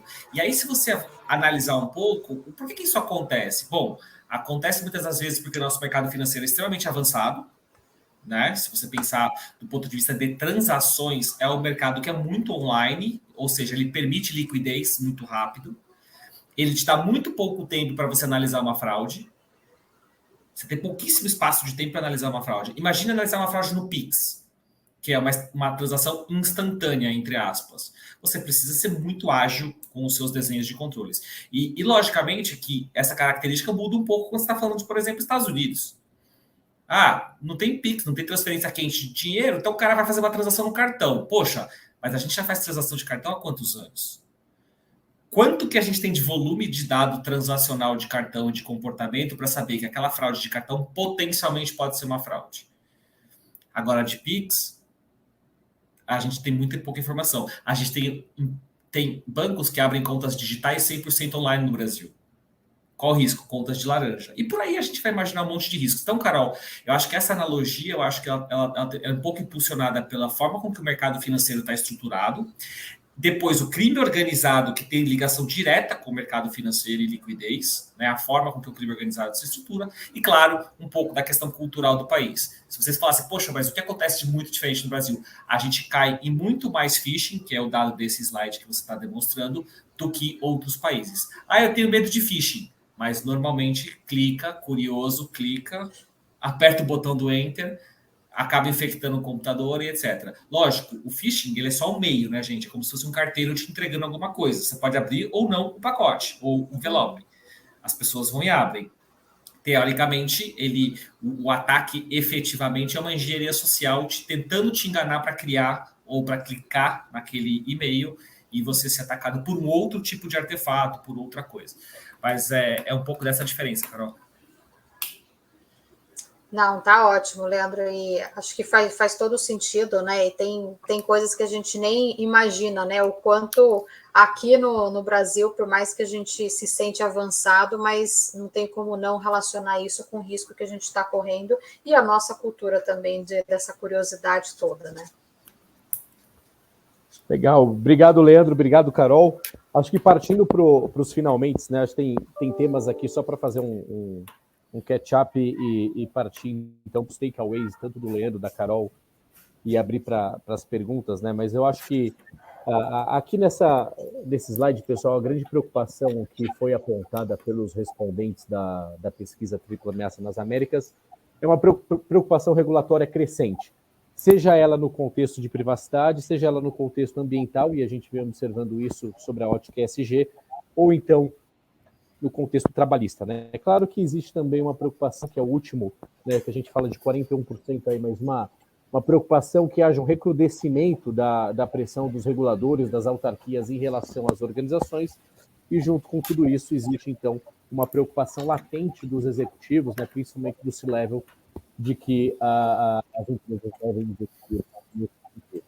Da mesma forma, esse estudo, e vocês vão poder analisar com muito mais detalhes, a gente faz aqui uma comparação entre a América do Norte e a América Latina, mas é o grau de aderência das empresas em relação a cada um desses programas, né? Então, se vocês analisarem o que está de roxo e verde, é o grau de maturidade ou grau de efetividade, na opinião dos respondentes, América do Norte na esquerda e América Latina à direita. Então, aqui a gente observa, né, que a América do Norte, eles entendem estar mais maduro em relação a aspectos de privacidade, controles antifraude, conformidade ambiental, AML e conformidade anticorrupção do que as empresas América Latina.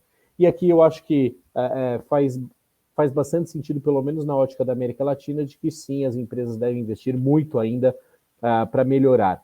Não é que está num cenário ruim, né? Mas a gente precisa buscar um resultado mais maduro nesse contexto.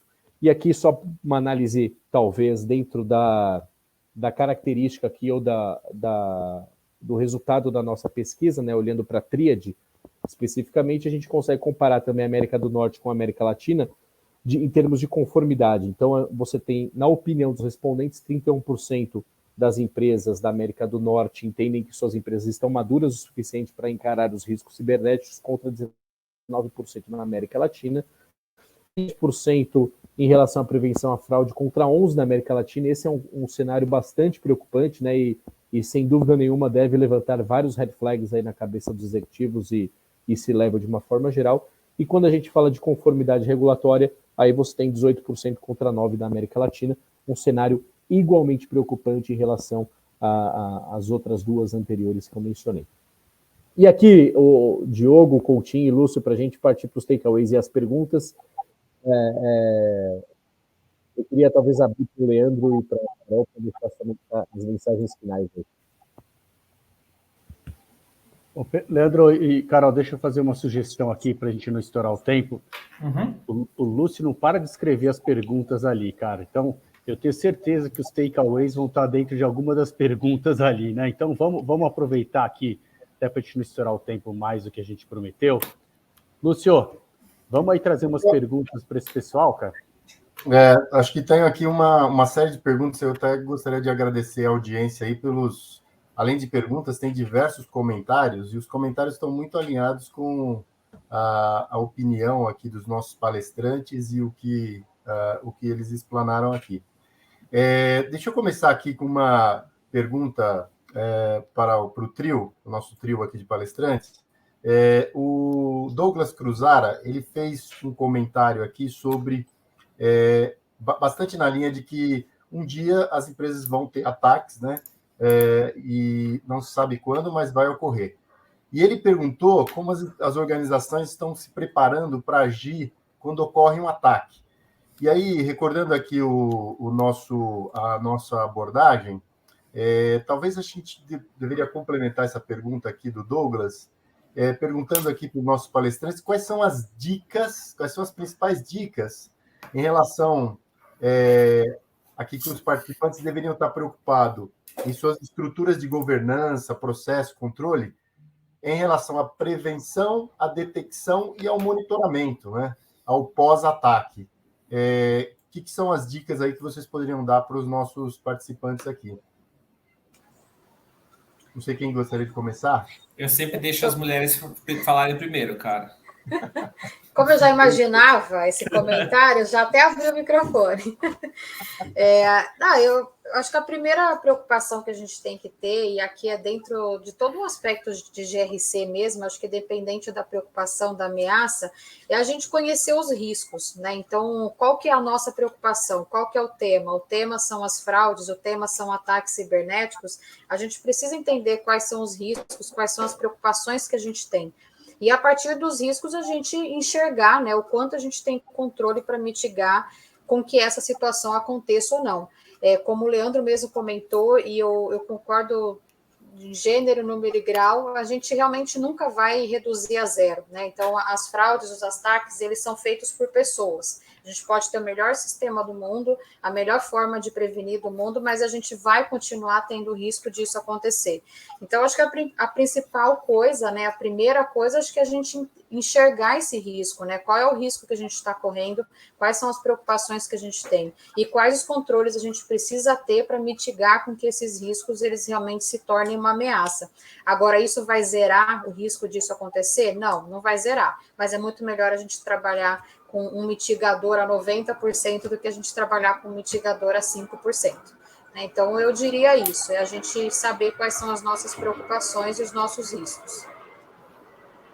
Bom, Lúcio, rapidamente aqui para preservar o nosso tempo, é por isso que o NIST, né, que é o Instituto Americano, implementou uma boa prática de segurança baseada, que se chama Cyber Security Framework, cujo último capítulo é Recovery.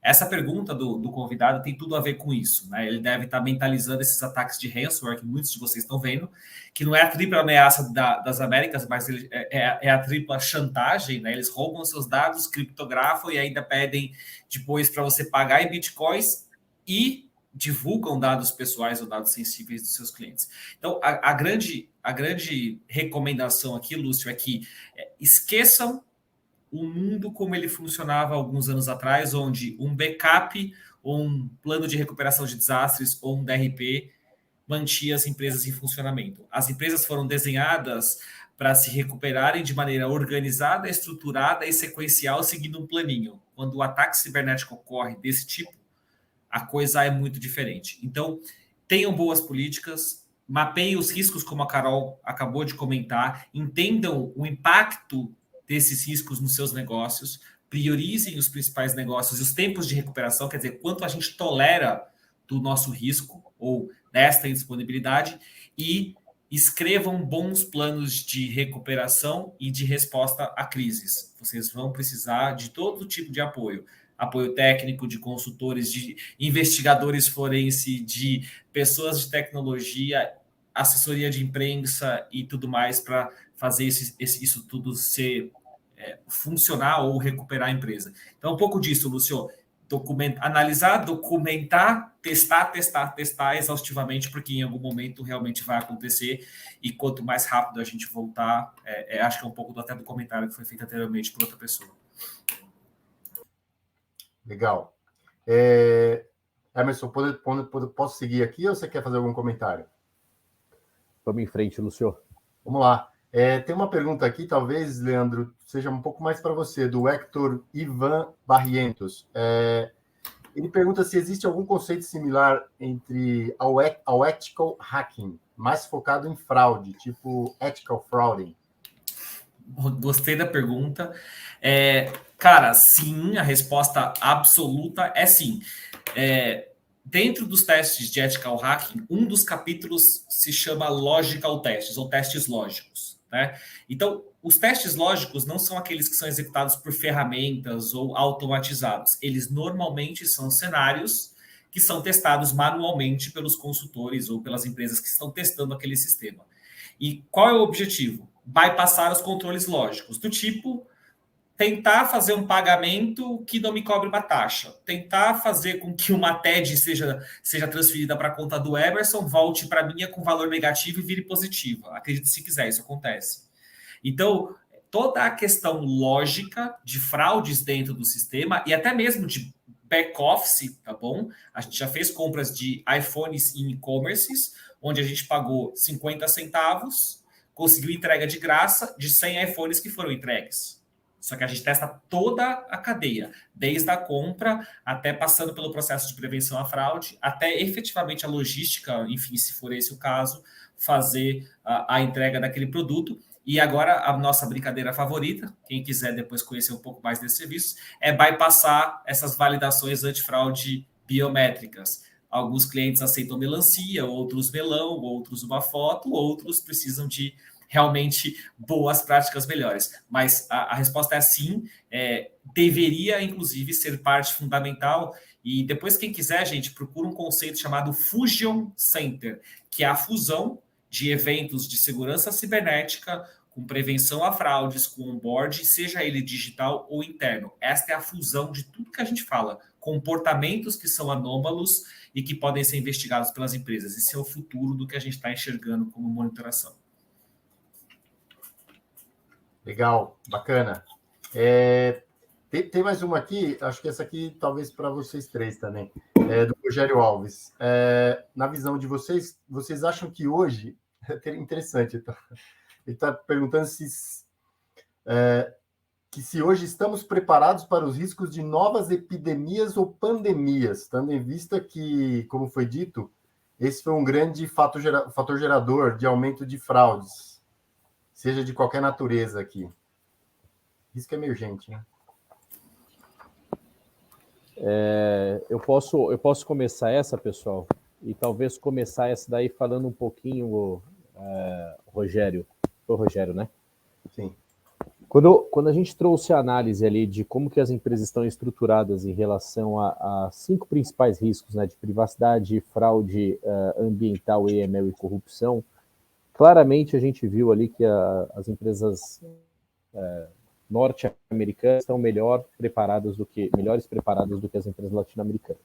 Isso já mostra que nós não estamos preparados, seja para uma epidemia, para uma pandemia, o evento vai, ou uma greve, como nós tivemos a greve dos caminhoneiros, quando tiver algum tipo de situação que seja um bloqueio, né, das nossas operações, eu acho que a gente vai ter algum tipo de efeito dentro desse cenário aqui de flexibilização de controles, riscos não monitorados, riscos não controlados. Então, na minha opinião, eu arriscaria dizer aqui que ainda falta muito para nós estarmos preparados para qualquer tipo de interrupção ou ruptura do negócio, seja epidemia, pandemia ou qualquer outra natureza que surgir, tá? Mas aí abro também para Carol, Leandro e talvez até estenda essa para os demais.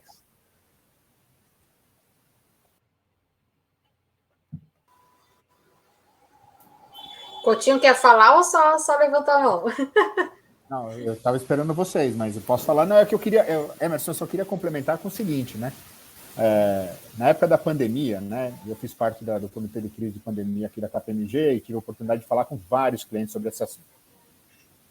Acho que dificilmente você vai encontrar uma empresa que estava preparada para a pandemia, mas aquelas que estavam preparadas para uma boa gestão de crise, elas estavam com meio caminho, estavam avançadas, né? Meio caminho percorrido, né? Então, é um pouco aqui da lógica do cisne negro. Não adianta você ficar tentando descobrir qual é o cisne negro, né? Você tem que se preparar para uma boa gestão de riscos. Então, eu acho que isso muitas vezes acaba servindo como uma espécie de desculpa para não se fazer um bom plano de gestão de crise, né? Eu não sei o que vai acontecer, logo, né? Mas, obviamente, você consegue cobrir uma boa parte desses infortúnios num plano que você analisa o histórico, né, e eventos que podem ter uma probabilidade alta de ocorrer. Então, para não escapar um pouco, né, da questão de que, olha, assim, não é porque eu não sei o que vai acontecer que eu não vou me preparar para nada, né? Me parece que é um erro crasso. Né? Legal.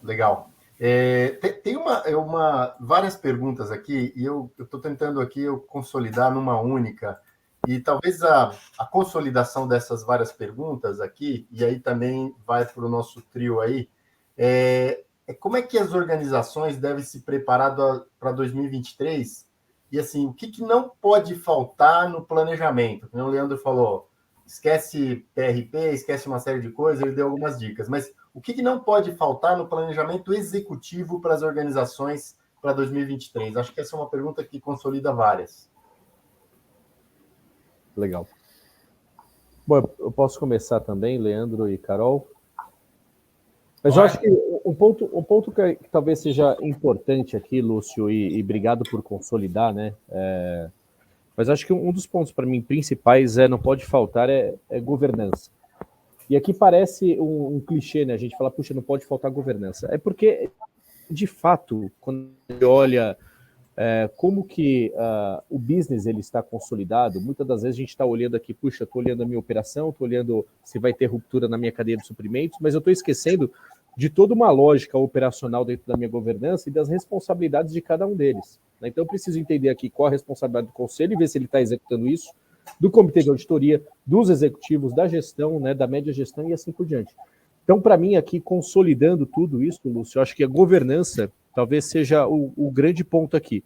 Claro que a gente falar de controles antifraude, controles de compliance, de cyber é super relevante, mas para mim acho que tem esse pontinho aqui de governança que as empresas precisam retornar o que foi documentado, verificar se está adequado em relação ao seu ambiente regulatório, seja ele, por exemplo, CVM, seja ele SEC ou qualquer outro ambiente regulatório que eles estejam sujeitos aí, e revisitar de fato, né? Acho que essa é a grande preocupação no meu ponto de vista. Legal. Aí. Vai lá, Carol. Não, assim, acho que faz muito sentido, né, Emerson? Principalmente quando a gente vê as coisas não dando certo, a gente sempre acha uma justificativa pela falta de governança, né? Hoje a gente fala muito em governança da própria investigação, né? Que antes a gente não falava em governança da investigação. E é exatamente isso, você começa a fazer um processo totalmente errado quando você não sabe e não definiu de forma correta quais foram os papéis e responsabilidades de cada uma das frentes, né? Então, realmente, assim, a governança parece algo simples, né? Mas o que é a governança? Ela é tudo, né? Ela é o que a empresa acredita que é o certo, ela é o que o Tony the Top, que realmente vai falar que precisa investir em prevenção, ela é exatamente assim, o que a gente pensa que é a diretriz correta para identificar que a gente precisa, sim, de controles, para identificar que a gente precisa, sim, fazer treinamento, que a gente precisa de comunicação e que a gente precisa de uma gestão de crise. Então, tudo isso realmente é envolvido pela governança, né? Então, quando a gente tem uma boa governança, qualquer coisa que aconteça, a gente consegue reduzir o impacto aí disso lá na frente. Legal. Algum complemento, Lê? Tô apertando e desmutando aqui. Cara, a mulher me deixou mudo. Não tenho o que complementar, não. É só elogiar. Parabéns, cara. É isso aí. Concordo totalmente. Legal. Bom, eu tinha separado uma pergunta minha aqui que quando vocês começaram a falar e eu queria fazer para vocês, que é ouvi-los em relação às tendências de risco para 2023. O que vocês acham que... quais são, na opinião de vocês, quais as situações que devem ser observadas aí pelas empresas quanto às tendências de risco de 2023? Assim, os principais, né, ou alguns. E eu ficaria com...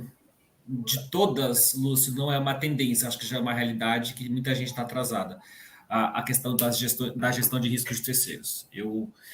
Para mim, é um dos mais temerários temas que a gente tem. E eu não estou falando só de segurança cibernética, não. Aqui eu incluo todos os outros capítulos aqui, né, que a gente tem, antifraude, ESG, tudo isso tem uma influência na cadeia de suprimentos. E eu acho que isso tem piorado muito. Assim, a gente tem visto situações e não é incomum a gente ter a participação de terceiros ou os principais atores das ameaças ou das fraudes serem terceiros. Então, para mim, é o tema que não pode mais ser deixado de lado, não pode ser mais, eu vou olhar 2 ou 3 terceiros que são os meus principais. Aqui a gente está falando de um programa realmente abrangente, de análise de riscos, de diversas categorias, e eu acho que é isso, senhor. Lúcio, eu só queria complementar e que o Leandro falou que as empresas hoje estão com muitos terceiros, elas estão confundindo aí isso em transferir os riscos para os terceiros. Isso não existe. Elas estão executando as transações aqui, muitas vezes em seu nome, você tem o risco reputacional, de transação, de TI, então é muita coisa. Então, não é nem de cyber aqui, a gente pode falar muita coisa que a gente está vendo, compliance, SG, imagem, aqui o Leandro falou, é um tema muito maior. A gente viu que algumas estão trabalhando, mas num enfoque assim, às vezes único, né? Uma área só está olhando um pedaço, e aí você vê que a área de TI não está olhando, a área de riscos não está olhando, a de compliance está olhando, a de ESG não está olhando. Eu acho que esse é um tema realmente super relevante aí para 2023. Tenho certeza que o Emerson quer comentar. Eu vou. Mas, sem dúvida, eu concordo totalmente com o Leandro, mas eu acho que tem 2 aqui que eu queria trazer para a pauta de discussão, ou pelo menos para a reflexão dos nossos participantes, né? Um deles é integridade no ambiente ESG. Então, a gente fala muito dos nossos compromissos, como que a gente está atuando nesse sentido, mas existe também uma probabilidade muito grande de, a partir de ter um compromisso assumido, ter também um cenário de fraude ou manipulação dos resultados ou dos compromissos ESG assumidos para configurar um resultado interessante. Aí, naturalmente, Lúcio, isso não é já uma tendência, né? A SEC já publicou o seu guidance, e CVM está andando no mesmo caminho, então aqui eu acho que sem dúvida nenhuma é um tema. O outro conectado aqui, talvez, eu vou conectar dois temas em um só, mas é a preocupação com metaverso e criptoativos, né? Cada vez mais a gente vê transações com criptoativos, cada vez mais a gente vê as empresas indo para o metaversos, e aqui eu acho que tem a preocupação com lavagem de dinheiro, quando a gente olha para o criptoativo, né? Tanto não só na originação, mas em toda a sua jornada até a lavagem propriamente dita, e no metaverso uma preocupação com imagem e reputação. Então aqui talvez eu faça um desafio, né? Se nas empresas de vocês que possuam um ambiente de metaversos, se vocês sabem se tem alguém utilizando o nome da empresa de vocês sem autorização.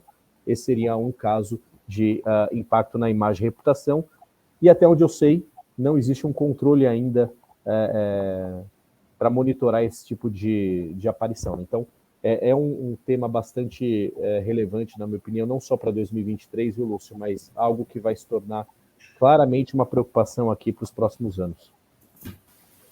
Excelente, excelente. Lúcio, posso falar o meu também? Claro, Coutinho, vai lá. Não, que eu estava pensando um pouco nisso, né, na pergunta, e eu queria trazer um pouco, talvez, da questão da oportunidade, que a gente sempre tem associada ao risco, né?